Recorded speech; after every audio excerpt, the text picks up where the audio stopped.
know what time it is. I'm here to talk about some things. It's been a while, right? It's been like, I don't know, 4 days since I posted a video. I tell you what, I've been playing Skyrim. And don't play that game. It's straight up the devil's game. The devil's like, we got people to play Call of Duty, but that's not good enough. We need more of their time in life, so we're going to invent Skyrim. And I don't mean to say the devil as in, like, the devil himself, but things that just take up your time away from everything else. Blah, blah. You know what I'm talking about. So anyways, getting to the point. I wanted to talk about, some of the things that could be easy fixes to make Call of Duty that much better of a game. I went down to Call of Duty XP and, I tried to talk to developers, but, they just, I don't know, they just don't. There's only, like, some are really cool and some are just really, like, think they're untouchable and you can't talk to them, and so... And they try to filter you to their forums, the Call of Duty forums, and then it'll catch traction there, and then they'll implement them. I just considered it as a disaster trying to go through the forums to suggest something. If you look back at Modern Warfare 2, and all the suggestions that was put into that game turned out to be the worst thing that could have ever happened to the series in the history of the game. Nukes, tons of shit in the sky, blase, blase. And it was all because of the forums. When you listen to people on the forums, your game's going to be trolled. The best way a developer of a video game to help their game succeed is take the people who actually are certified in your game, who play over 50,000 kills to 100,000 kills in a first-person shooter game, in every one of your series, because those are the people that are taking the time to play the game, play every weapon. It may be a little bit different for people on YouTube who are posting videos like myself, but at least my suggestion would be to take those people, bring them to the studio, brainstorm a little bit, come up with the ideas, and then have them come back, play it some more, check it out, and then their game will come out polished. Whereas, they just want to put out a product and everybody, it doesn't really matter. 8 months from now, they're going to have another game. My suggestions are going to cover the whole series. Some of the things that I think could just make the game a lot easier, and I will go ahead and show them to you now. So, for example, the first thing I'm going to be talking about is domination. Now you're back. So you see this domination. The first thing I want to talk about is these flag pins. So you'll see these flag pins, right?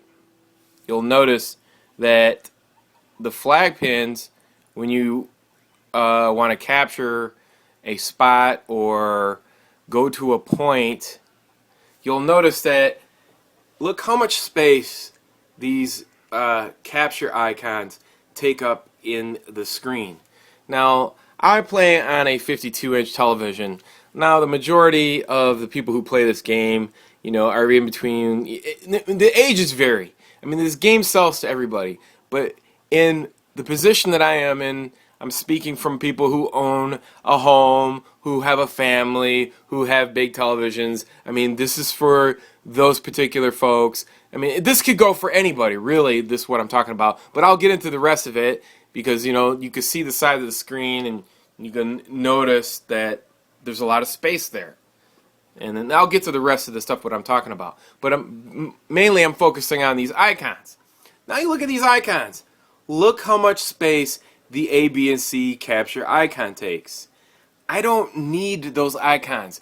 After playing the game 5 times, I don't need to know where the icons are. All they do is hinder my view and get in the way of me killing people.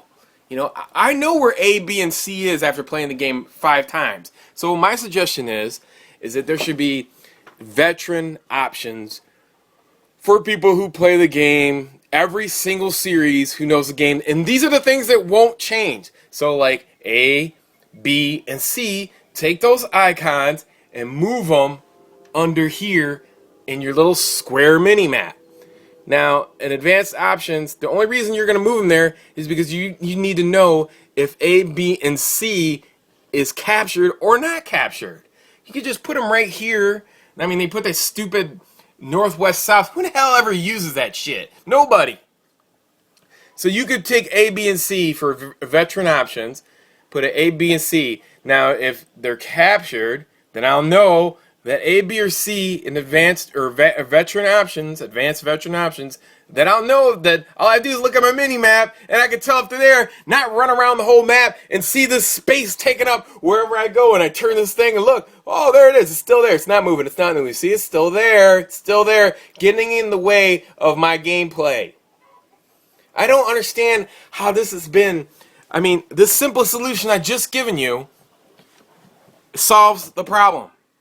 I don't need to look at the icons ruining, me killing people. And it's just ridiculous. If somebody's head glitching and I can't see them, literally, if I'm trying to take flag B and the guy's head glitching, now I can't see him. He's behind the fucking box and I can't see him. Move that shit. It's so irritating. So many times I get killed with these dumbass icons in a way. I mean, this is simple stuff that could be fixed. And then, so that being said, that's the most important one. You should have veteran options. Get that shit, being able to take that out. After playing the 5, I mean, I'll keep it in there for the first 5 games until I learn where the maps are, or the flags are, and then I don't need it anymore. I don't need those icons. The only thing I need to know is if the flags are taken or not, and that's if the color green or red or white. You put that right up on the bottom of the mini-map. Alright, since we're on the mini-map, you see how big this TV is, right? The mini-map is in the right place. It's in a lot of dumbass companies put the mini-map down on the bottom, which, if you put a mini-map down on the bottom and you go to the center of the screen, I mean, what do you think happens? You're looking at the center of the screen when you play, and then you have to look down, and then by the time you look back, oh, guess what? You're dead. Okay, so the majority of people in the world are right-handed, but it's in the left-hand corner for some reason. And it's a square. A square is a representation of the whole map. I don't need a square. It should be a circle. A circle is where you're at. A radius. It's like radar. I mean, it's like that's the norm in radar society, the radius in which you're in. When you put on a square map, that's not the complete map.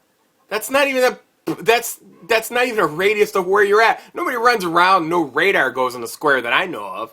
It should be a circle. And it should be in the right-hand corner. Because the majority of people are right-handed. So when they look up to the right. They look up to the right. They're right-handed, they look up to the right. And that's where it should be. Now the point being is, look at how much space it's taking up there, and that's where it's at. Oh, and you hear that? I don't need music in my game either.